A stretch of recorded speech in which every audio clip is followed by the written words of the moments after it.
रिश्ता चाहे जो भी हो, झगड़े होते हैं और रूठना मनाना भी होता है, मगर बात जब बीवी की आती है तो मनाना बहुत मुश्किल हो जाता है। खासकर मियाँ बीवी का रिश्ता कुछ पलों में बहुत नाजुक हो जाता है और उस पल लोग उन्हें तोड़ने की कोशिश करते हैं। अगर शौहर बीवी में झगड़े हो जाए और आपकी बीवी आपसे नाराज है तो उस वक्त राजी करने के लिए चंद बातों का ख्याल जरूर रखें।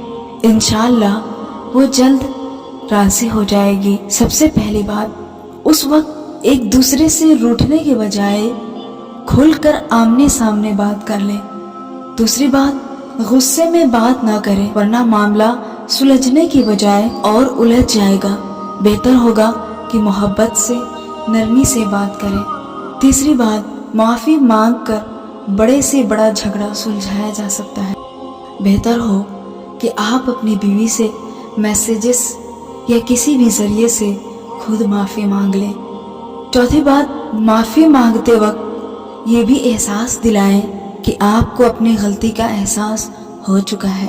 और एक बात, मनाते वक्त उसे इस बात का एहसास दिलाएं कि वो आपके लिए कितना अहम है, आपको उससे कितनी मोहब्बत और लगाव है। शौहर बीवी का रिश्ता सबसे बेहतरीन रिश्ता होता है। तुम उस रिश्ते की अहमियत को जानो। एक औरत अपना घर बार सब कुछ छोड़कर तुम्हारे पास आती है, एक नए घर में, अजनबी लोगों के बीच, और उस घर में उसके लिए हर चीज नई होती है।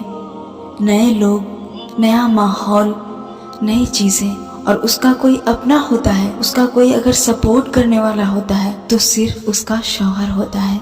इसलिए अपनी बीवी के हमदर्द बनो। जब कभी आपस में नोक झोंक हो जाए तो उसे खुद आगे बढ़कर खत्म कर लिया करो।